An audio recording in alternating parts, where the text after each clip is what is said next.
El día que tú y yo le abrimos la puerta en nuestro corazón a Dios y lo recibimos como nuestro Salvador, por medio del amor que Él demostró en la cruz a través de su Hijo Jesús, nosotros obtuvimos, ¿verdad? La salvación en nuestra vida. Y la salvación se pierde cuando tú y yo dejamos de creer. Y es el pecado lo que nos permite dejar de creer. Porque le abrimos la puerta a Dios, lo recibimos como nuestro Salvador y le cerramos, ¿verdad? La puerta a la duda y a la incredulidad. Pero en nuestro caminar a veces tomamos decisiones donde le abrimos la puerta al pecado y entonces entra la duda y dejamos de creer en el poder de la salvación y la perdemos. Hebreos 10, 26 y 27 dice, si pecamos voluntariamente después de haber recibido el conocimiento de la verdad, ya no queda más sacrificio por los pecados, sino una horrenda expectación de juicio y de hervor de fuego que ha de devorar a los adversarios. Vamos a orar. Señor, te damos gracias esta mañana. Gracias porque es un privilegio poder estar en tu casa. Gracias porque hoy estar aquí es señal de un día más, de una nueva oportunidad, donde seguimos siendo hijos tuyos y podemos disfrutar de tu gracia y de tu misericordia renovada. Hoy te pido que tomes el control de nuestras mentes y podamos concentrarnos en lo verdaderamente importante que es descubrir lo que tú tienes para nuestra vida. Deleitarnos en la belleza de tu presencia, Señor, y en todo lo que das a nuestra vida a través de tu palabra. Te damos tantas gracias en el nombre de Jesús. Amén. ¿Qué hace que un cristiano se aleje de Dios? Katy Perry es una cantante que creció en un hogar cristiano y comenzó su carrera como cantante de música cristiana bajo su nombre real, que era Katie Hudson. Y ella debutó a través de un primer sencillo, ¿verdad? Y una de sus canciones traducidas se llama La fe no fallará. Y te voy a leer una parte de esa canción. Dice, si hay un vacío en tu alma, porque no puedes controlar lo que ves, nunca temas, porque Dios está cerca. Y Él sabe que necesitas creer. La fe no fallará, la fe no fallará, la fe no fallará, nunca fallará. Si hay un hoyo en tu corazón y todo parece tan oscuro, solo di una oración, Dios está ahí y tu fe será suficiente. Si el mundo se desmorona y todo lo que queda es la duda, Dios está contigo. Él es la verdad y su amor nunca fallará. La fe no fallará, nunca fallará. Hasta ahí. Años más tarde abandonó la música cristiana y lanzó otro sencillo, una canción que rompió con sus raíces y traducida se llama Besé a una chica. Y dice algo así, mi curiosidad me hizo caer en ti, no es lo que hago normalmente, solo quiero intentarlo. Besé a una chica y me gustó, el sabor de su brillo de cereza. Besé a una chica solo para probar. Espero que a mi novio no le importe. Se sintió tan mal, se sintió tan bien, no puedo evitarlo, supongo que está bien. Besé a una chica y me gustó. Ella ha declarado varias veces en entrevistas que ya no se considera cristiana, aunque respeta la fe de sus padres. Pero me pregunto, ¿cómo puede alguien que conoció a Dios y lo experimentó arrojar, verdad, palabras de adoración, de esperanza, de fe, de verdad en una canción y años después ir en contra de la voluntad de Dios, ir en contra, verdad, de sus raíces y escribir algo como lo fue esta canción después de que se alejó de Cristo? Y es que tristemente cuando alguien se aparta de Dios, aunque tenga una vida miserable, pocos regresan a Él. En la Biblia hay una historia, ¿verdad? Una parábola que Jesús comparte con sus discípulos y es la oveja perdida. Esa oveja perdida representa a aquellos que por alguna razón se perdieron, que no supieron la verdad, que no sabían cuál era el camino. Y entonces el pastor va por ellas por ella, ¿verdad? Y la trae de regreso con amor, la cuida y la pone en el lugar donde debe de ir. Pero la otra historia es la parábola del hijo pródigo, donde el hijo decide irse. Y esa es nuestra historia en este momento, en la que nos podemos identificar, porque tú ya has sido encontrado. Estabas perdido, fuiste encontrado y el pastor, ¿verdad? El padre te trajo a casa. Pero a partir de ahora, tú puedes correr el riesgo de convertirte en el hijo pródigo, donde decides irte. Y es muy probable que si tú decides irte, ya no regreses. Segunda de Pedro 2:20 dice, y cuando la gente escapa de la maldad del mundo por medio de conocer a nuestro Señor y Salvador Jesucristo, pero luego se enreda y vuelve a quedar esclavizada por el pecado, termina peor que antes. Tú fuiste encontrado, andabas perdido, fuiste encontrado y llegaste a casa del Padre. Pero si tú hoy decides enredarte nuevamente en el pecado, es muy probable que termines peor que antes, peor de la manera en la que llegaste a este lugar. Y no a este lugar, sino a los brazos de Dios. ¿Cómo puede alejarse alguien después de encontrar la salvación? Y quiero que leamos Lucas capítulo 15, que es justamente donde viene esta parábola del hijo pródigo. Y dice, un hombre tenía 2 hijos. El hijo menor le dijo al padre, quiero la parte de mi herencia ahora antes de que mueras. Entonces el padre accedió a dividir sus bienes entre sus 2 hijos. Pocos días después, el hijo menor empacó sus pertenencias y se mudó a una tierra distante, donde derrochó todo su dinero en una vida desenfrenada. Al mismo tiempo se le acabó el dinero, hubo una gran hambruna en todo el país y él comenzó a morirse de hambre. Convenció a un agricultor local de que lo contratara y el hombre lo envió al campo para que diera de comer a sus cerdos. El joven llegó a tener tanta hambre que hasta las algarrobas con las que alimentaba a los cerdos le parecían tan buenas para comer, pero nadie le dio nada. Cuando finalmente entró en razón, se dijo a sí mismo, en casa hasta los jornaleros tienen comida de sobra y aquí estoy yo muriéndome de hambre. Volveré a la casa de mi padre y le diré, Padre, he pecado contra el cielo y contra ti. Ya no soy digno de que me llamen tu hijo, te ruego que me contrates como jornalero. Entonces regresó a la casa de su padre, y cuando todavía estaba lejos, su padre lo vio llegar. Lleno de amor y de compasión, corrió hacia su hijo, lo abrazó y lo besó. Su hijo le dijo, Padre, he pecado contra el cielo y contra ti, y ya no soy digno de que me llamen tu hijo. Sin embargo, su padre le dijo a los sirvientes, rápido, traigan la mejor túnica que hay en la casa y vístanlo. Consigan un anillo para su dedo y sandalias para sus pies. Maten el ternero que hemos engordado. Tenemos que celebrar con un banquete porque este hijo mío estaba muerto y ahora ha vuelto a la vida. Estaba perdida y ahora ha sido encontrada. Entonces comenzó la fiesta. Mientras tanto, el hijo mayor estaba trabajando en el campo y cuando regresó oyó el sonido de música y baile en la casa. Preguntó a uno de los sirvientes qué pasaba. Tu hermano ha vuelto, le dijo, y tu padre mató al ternero engordado. Celebramos porque llegó a salvo. El hermano mayor se enojó y no quiso entrar. Su padre salió y le suplicó que entrara. Pero él respondió, todos estos años he trabajado para ti como un burro y nunca me negué a hacer nada de lo que me pediste. Y en todo este tiempo no me diste ni un cabrito para festejar con mis amigos.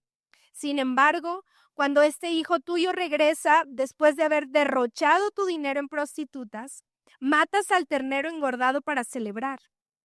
Su padre le dijo, mira querido hijo, tú siempre has estado a mi lado y todo lo que tengo es tuyo. Teníamos que celebrar este día, pues tu hermano estaba muerto y ha vuelto a la vida. Estaba perdido y ahora ha sido encontrado. Y bueno, esta es la historia del hijo pródigo. Dios celebra el regreso del hijo pródigo. Pero quiero decirte algo, definitivamente, los que se quedan en casa les va mejor. Y este mensaje es justamente para ustedes que están en casa, ¿verdad? Una gran parte del mensaje. Si tú permaneces en la casa, en el lugar en donde hoy estás con Dios, cerca de Dios, ¿verdad? Te va a ir mejor. Que si te aventuras a tomar una decisión, decir, mejor dejo todo y regreso a mi vida pasada. Y ya lo leímos, ¿verdad? En el primer versículo que te compartí. Quien regresa a su vida pasada le va mucho peor de lo que cuando llegó a los pies de Cristo. Y Jorge y yo hemos puesto algunas reglas en nuestro matrimonio, como una de ellas es que nunca en nuestra casa se menciona la palabra divorcio ni separación, ni de juego, ni de nada, ¿verdad? Y lo hicimos desde antes de que llegara Lucas y ahora mucho más que ya tenemos un hijo. Pero creo que para la vida de los que amamos a Dios, de los cristianos, tenemos que dejar de pensar y de mencionar la siguiente oración, ¿verdad? Como de, me voy a ir de la iglesia, o ya voy a dejar todo atrás, o mejor, ya no voy a ir los domingos porque tal persona, o porque tal situación, o porque, mira, si eso le pasó a ellos, ¿qué me esperan a mí, verdad? Mejor yo me voy, porque es darte permiso a que comience a entrar esa duda, ¿verdad? Esa incredulidad. Y tienes que renunciar a ese tipo de oraciones, ni mencionarlas de juego.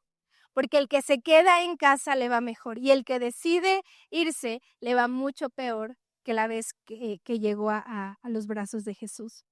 Hay varias razones por las que las personas se alejan de Dios y te voy a leer 5, te voy a compartir 5. La primera razón es porque nunca fueron salvos. Gálatas 2:20 dice, mi antiguo yo ha sido crucificado con Cristo. Ya no vivo yo, sino que Cristo vive en mí. Así que vivo en este cuerpo terrenal confiando en el Hijo de Dios, quien me amó y se entregó a sí mismo por mí. Una de las razones es esta, nunca fueron salvos, nunca murieron lo suficiente a su antiguo yo, nunca sometieron su carne, ¿verdad?, a la voluntad de Dios y decidieron seguir haciendo su propia voluntad. Antes de que tú y yo llegáramos a los pies de Cristo, éramos egoístas, orgullosos, ¿verdad? Y la realidad es que una vez que Jesús llega a nuestra vida, debemos de morir a eso para cumplir su voluntad, los anhelos del corazón de Dios y vivir una vida que lo glorifique a Él. Cuando una persona se aleja porque siguió sus propios deseos, es porque realmente nunca fue salvo, ¿verdad? En realidad. La segunda razón es la incredulidad. Lucas 8:12 dice, las semillas que cayeron en el camino representan a los que oyen el mensaje, pero viene el diablo, se lo quita del corazón e impide que crean y sean salvos. La incredulidad llega de esta manera. Algunos escuchan la palabra, pero el diablo intenta arrebatarlas. ¿Y sabes cómo la arrebata? Cuando termina la predicación y tú no sabes de lo que habló el pastor, porque ya se te olvidó, porque no lo anotaste, porque no hay nada que te recuerde, ¿verdad? Qué versículo fue, porque durante la predicación te quedaste dormido y entonces ya se robó la palabra el enemigo. Y no lo digo yo, lo dice la palabra, ¿verdad? De Dios. Viene el diablo, se los quita e impide que crean y sean salvos. Por eso te animamos a que tú cada domingo saques tus notas, escribas, ¿verdad? De lo que Dios, no toda la predicación si quieres, pero al menos un versículo, al menos algo que el Señor te esté incomodando, escríbelo. Porque es triste que se termine el mensaje y te preguntan, ¿de qué se trató? Y tú pues, de que seamos buenos, de que amemos a Dios, o sea, sí, pero ¿qué más, verdad? O sea, ¿qué más hay? El diablo es especialista en robar la verdad y sembrar incredulidad. Y la incredulidad es una de las razones por las que alguien se aleja de Dios. Es crucial que si tú estás pasando por un tiempo de incredulidad, de duda, ¿verdad? Pidas ayuda, pidas a alguien que ore por ti, que te ayude a aclarar, ¿verdad? Dudas que tal vez no puedes resolver, porque la incredulidad puede ser una de las razones por las que tú te alejes de la verdad. La tercera razón es la falta de raíces firmes. Marcos 13, versículos 20 al 21 dice, pero como no tienen raíces profundas, no duran mucho. En cuanto tienen problemas o son perseguidos por creer la palabra de Dios, caen. Este punto, ¿verdad?, representa a las personas que reciben la palabra con gozo, pero al no tener fundamentos sólidos, cualquier prueba o dificultad los hace apartarse. Reciben a Dios en su corazón, hay gozo, ¿verdad? Porque han sido salvos y las predicaciones te hablan que Dios va a restaurar tu corazón, tu familia, va a cumplir los anhelos, ¿verdad? Que hay en tu corazón. Y entonces tú recibes eso, pero al día siguiente pasa un momento difícil, pasa una situación, una pérdida, y entonces tú dices, no, mejor yo me voy, ¿verdad? La falta de raíces firmes, donde es una de las razones por las que nos alejamos. O el recibir el evangelio a nuestra conveniencia y solamente seguir a Dios por nuestra conveniencia, ¿verdad? Es no tener raíces profundas, no traer raíces firmes. Entonces, como no hay raíces, cualquier situación nos hace titubear y nos apartamos. La cuarta razón es la dureza de corazón. Hebreos 3, versículos 7 al 8 dice, por eso, como dice el Espíritu Santo, si ustedes oyen hoy su voz, no endurezcan el corazón como en la rebelión en el día de la prueba en el desierto. Hoy tú estás escuchando la voz de Dios. No endurezcas tu corazón diciendo, esto no es para mí. O yo retengo todo y entonces yo no necesito apuntar, ¿verdad? Porque la dureza de corazón es otra de las razones por las que nos podemos alejar de la verdad. Las experiencias dolorosas y las circunstancias difíciles pueden endurecer nuestro corazón, impidiéndonos confiar en Dios. Y la quinta razón es el engaño de las riquezas. Quiero que leamos Mateo 13:22 y dice, el que recibió la semilla entre espinos es el que oye la palabra, pero las preocupaciones de esta vida y el engaño de las riquezas la ahogan y no dan fruto. Esa quinta razón representa a las personas que se dejan deslumbrar por el dinero y los placeres de este mundo, alejándose de lo que realmente importa, dejándose engañar.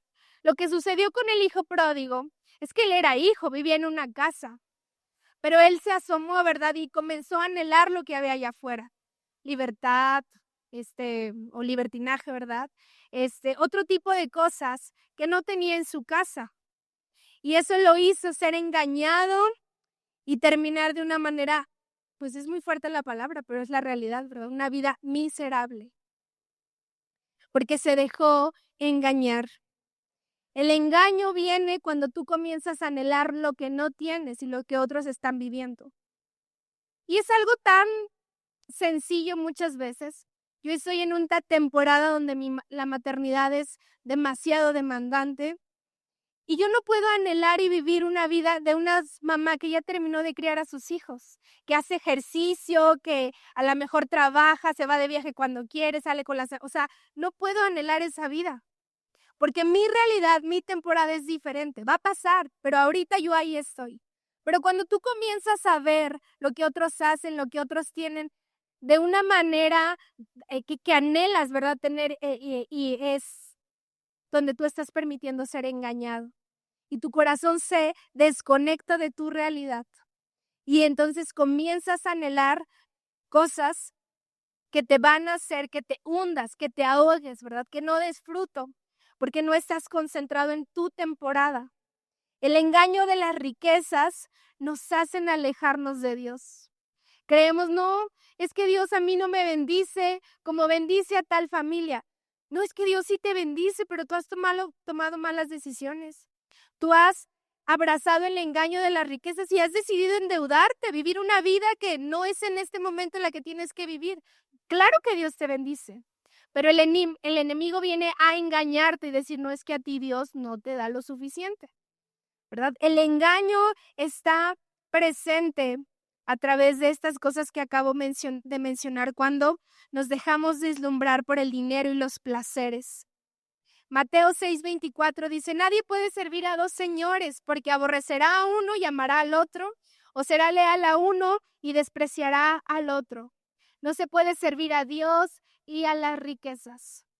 No podemos decidir, ¿verdad? Amar a Dios y querer vivir una vida que lo glorifique, pero al mismo tiempo cuando salimos de este lugar anhelamos y deseamos lo que el mundo está ofreciendo, el libertinaje que el mundo está ofreciendo. Tenemos que tener cuidado porque esa es la quinta razón por la que tú te puedes alejar de Cristo.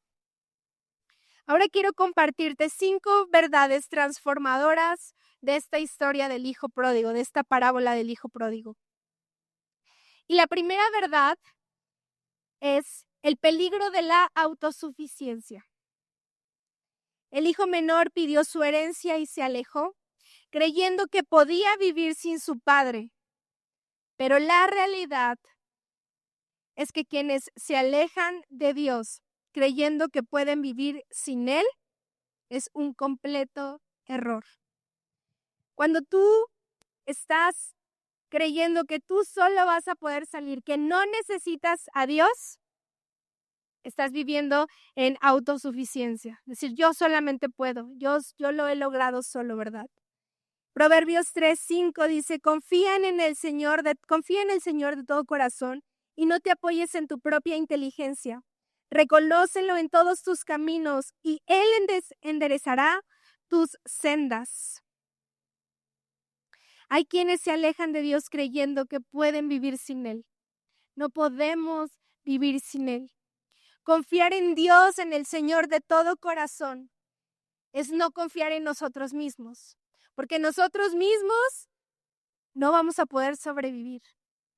Tú nunca tienes que dar por hecho, ¿verdad?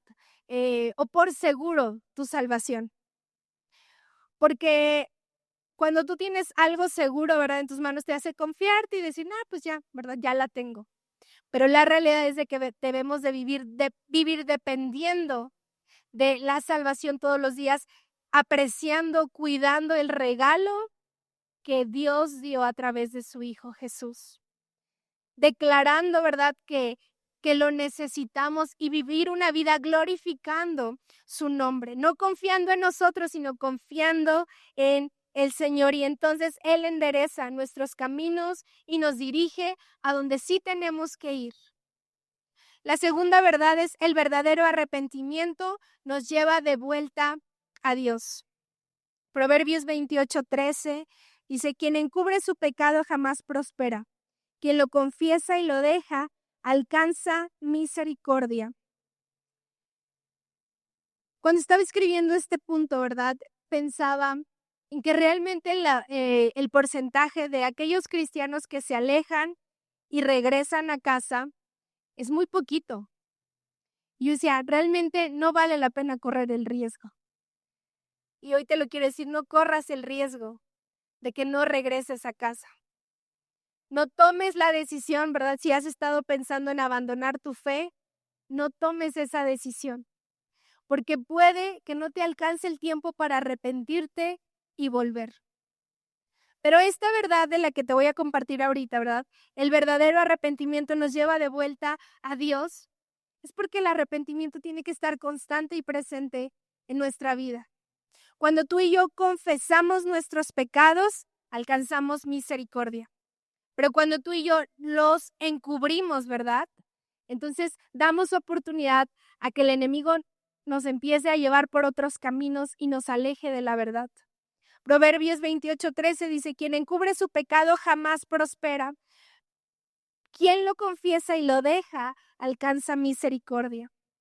Cuando el hijo toca fondo, ¿verdad? Cuando ya no tenía nada, cuando ya todo se había acabado, entonces reconoce su error y decide volver. Dios no rechaza a quien regresa con un corazón sincero, pero no tomes el riesgo de ver si te alcanzas a arrepentir.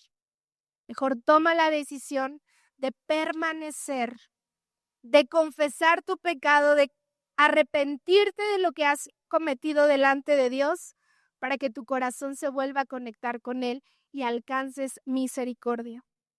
La tercera verdad es que Dios no nos recibe con condenación, sino con amor.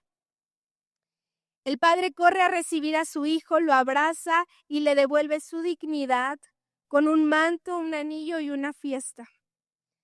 Esta parte nos recuerda que Dios no solo nos perdona, sino que nos restaura. Primera de Juan 1:9 dice, si confesamos nuestros pecados, Él es fiel y justo para perdonar nuestros pecados y limpiarnos de toda maldad. Juan 3:17 dice, porque Dios no envió a su Hijo para condenar al mundo, sino para que el mundo sea salvo por él.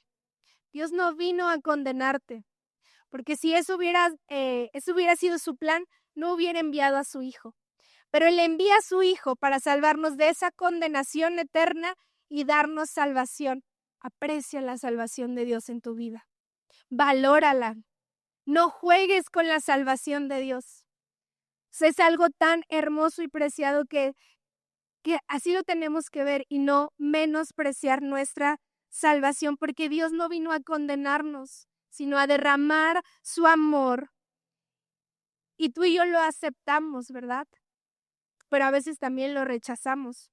Y una manera en la que nosotros abrazamos el amor que Dios entregó, ¿verdad?, a nosotros, es cuando cuidamos y valoramos el hecho de ser salvos. Y la cuarta verdad es que el resentimiento y la falta de gracia del hijo mayor muchas veces está presente dentro de la iglesia. El hijo mayor representa a aquellos que creen que Dios debe recompensar solo a los que han sido fieles. Pero esta parte nos enseña que debemos alegrarnos por la restauración de otros en lugar de envidiar la gracia de Dios. Dios nos enseña tanto siempre, ¿verdad? Pero a veces dentro de nosotros hay ese resentimiento y esa falta de gracia. De cómo aquel que se fue y ahora está de regreso aquí, ¿verdad? Porque no sé, lo dejan servir o porque les está yendo bien, ¿verdad? En sus finanzas. Y yo que he sido tan fiel y aquí he estado, no me ha ido tan bien. A veces puede haber resentimiento y falta de gracia en tu vida. No has conocido realmente el amor poderoso y lleno de gracia y de misericordia de nuestro Dios. La quinta verdad es que todos necesitamos de la gracia de Dios. Algunos son como el hijo menor, ¿verdad? Rebeldes que se apartan y vuelven arrepentidos. Otros son como el hijo mayor, religiosos que se resienten de la misericordia de Dios para otros, pero ambos necesitan la gracia del Padre. Tú y yo necesitamos la gracia del Padre todos los días, porque todos los días nos equivocamos. Todos los días fallamos, pero todos los días Dios está dispuesto a renovar sus misericordias para nuestra vida.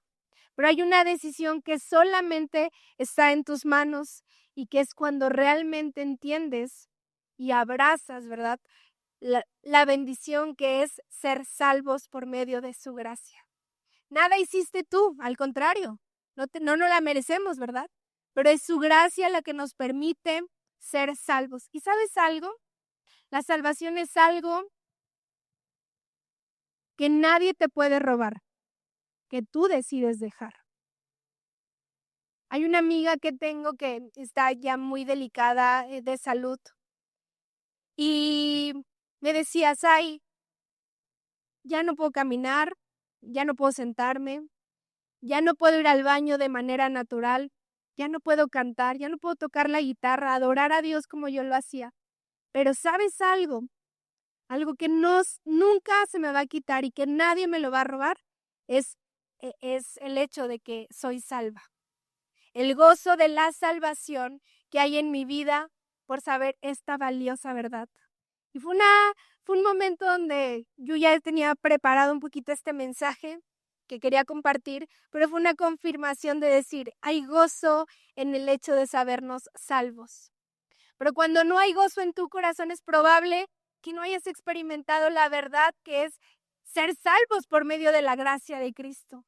Nadie puede robarte eso. Tú solo decides dejar de creer. Y dejar de creer viene por medio de la entrada al pecado a nuestras vidas. Pero la gracia de Dios sigue estando presente. Su misericordia sigue estando presente. Romanos 3:23 dice, pues todos han pecado y están privados de la gloria de Dios. Pero por su gracia son justificados gratuitamente mediante la redención que Cristo Jesús efectuó. Dios le ofreció como un sacrificio para obtener el perdón de pecados, el cual se recibe por la fe en su sangre. Así demostró su justicia, porque a causa de su paciencia había pasado por alto los pecados pasados. Lo hizo para demostrar en el tiempo presente su justicia. De este modo Dios es justo y a la vez el que justifica a los que tienen fe en Jesús. Iglesia, yo quiero animarte a que no corras el riesgo de convertirte en un porcentaje de aquellos que abandonan su fe y no regresan a la casa del Padre. Deja de jugar con tu salvación. Deja de intercambiar la salvación por una actitud, por un comentario, por una situación pasajera. Y por lo que me está pasando, yo mejor me voy a ir. Porque ahí estás intercambiando el ser salvo, ¿verdad? Por algo que va a pasar. Estás menospreciando tu actitud. Esos pensamientos pisotean la salvación. Realmente saberte salvo es: voy a permanecer, aún a pesar de cómo me siento, de lo que estoy viviendo, voy a permanecer, porque la salvación es un regalo y se trata del amor más grande que Dios envió a través de su Hijo Jesús. Valora la salvación en tu vida, no juegues con ella. Tómate en serio esto, porque es muy en serio, porque la salvación es algo que solamente nuestro Dios puede dar y que allá afuera no lo vas a encontrar. No te atrevas, ¿verdad?, a vivir esa ida que tal vez no tiene vuelta a casa. Que esta parábola que hoy podemos ver, ¿verdad?, en la Biblia, te enseñe a decir: no voy a correr el riesgo, voy a aferrarme, voy a echar raíces profundas, voy a cerrar la puerta de la incredulidad, de la duda que viene a través del pecado, voy a cambiar hábitos en mi vida. Y ese cambio de hábitos va a ser señal, ¿verdad?, de que estoy valorando y apreciando la salvación. Cuando tú das el regalo a alguien, a alguna persona, y lo ves olvidado o tirado, o ahí, pues te duele porque tú invertiste en esa persona. Porque tal vez, no sé, ¿verdad?, cuando lo compraste pensaste en ella y que lo reciban, ¿verdad?, y no lo valoren, te duele. Imagínate Jesús, que Él fue, ¿verdad?, a la cruz. Pero imagínate Dios, tu Padre, el que te formó y te diseñó y que pensó tanto en darte otra oportunidad para que pudiera haber una conexión con Él, ¿verdad?, una relación con Él, que cada que tú actúas, que cada que tú mencionas a la ligera el hecho de decir: me voy a ir de la iglesia, mejor ya, ¿para qué voy? ¿Cómo se siente su corazón cuando Él, toda su intención fue salvarte y no condenarte? Estás menospreciando. Renuncia a ese tipo de frases en tus conversaciones, a ese tipo de frases cuando estás viviendo temporadas difíciles. Es el momento perfecto cuando hay temporadas difíciles para aferrarnos. Tal vez mi salud puede ser quebrantada, mi familia puede ser destruida, pero mi salvación sigue estando presente porque no depende de mí, depende de ya el sacrificio que fue hecho en la cruz. Aférrate a tu salvación, cuídala y valórala. No permitas que el enemigo se robe esta verdad en tu vida esta mañana. Y hoy te pedimos, Espíritu Santo, que tú puedas venir a nuestra vida y llenar ese hueco que solamente tiene tu forma, que solamente tú puedes venir y traer llenura a nuestras vidas. Señor, hoy te pido que tu iglesia pueda vivir conforme al gozo de su salvación. Que todos los días podamos valorar y vivir conforme a ella, cuidando, atesorando, Señor, que hemos sido salvos por medio de tu gracia. Que tu intención no es condenarnos, sino amarnos. Y nos has regalado la salvación, Señor, que vivamos cuidando de ella. Una vida que te glorifique, que testifique de tu poder. Que la salvación produzca ese gozo, que aunque todo se termine, podamos sentir plenitud y satisfacción, porque somos salvos por medio de tu gracia, Señor. Si en esta mañana hay personas que han dudado de su fe, que hay incredulidad, yo te pido que la verdad venga sobre sus vidas en esta hora. que quienes han mencionado a la ligera el hecho de abandonar su fe hoy cambie, Señor, esos pensamientos y ellos puedan ocupar la verdad para permanecer en tus caminos. Siempre permanecer en la casa de nuestro Padre será mucho mejor que irnos. Que podamos aferrarnos a esta fe, Señor, de creer y vivir para glorificarte a ti. Y si hay alguien en este lugar que tal vez no le ha abierto las puertas a Dios en su corazón para que entre a sus vidas y no han sido salvos, hoy es un buen día para que tú le pidas al Señor, ven y entra a mi corazón, ven y entra a mi vida y produce el gozo de saberme salva por medio de tu gracia, de saberme salvo por medio de tu gracia, Señor. Ven y trae un nuevo entendimiento y hoy te recibo como mi Señor y mi Salvador. Señor, hoy te pido que como iglesia podamos atesorar esta palabra que es valorar, Señor, la salvación que has entregado a nuestra vida y que no juguemos con ella, que no corramos el riesgo de alejarnos de tu presencia porque hemos sido engañados o hemos anhelado cosas del mundo y cierra nuestros ojos al pecado, al engaño que el enemigo quiere traer a nuestras vidas y haznos firmes, que podamos echar raíces profundas y permanecer en la casa de nuestro Padre, valorando el gozo de la salvación que solamente tú puedes dar a nuestra vida. Te damos tantas gracias en esta mañana en el nombre de Jesús. Amén. Amén.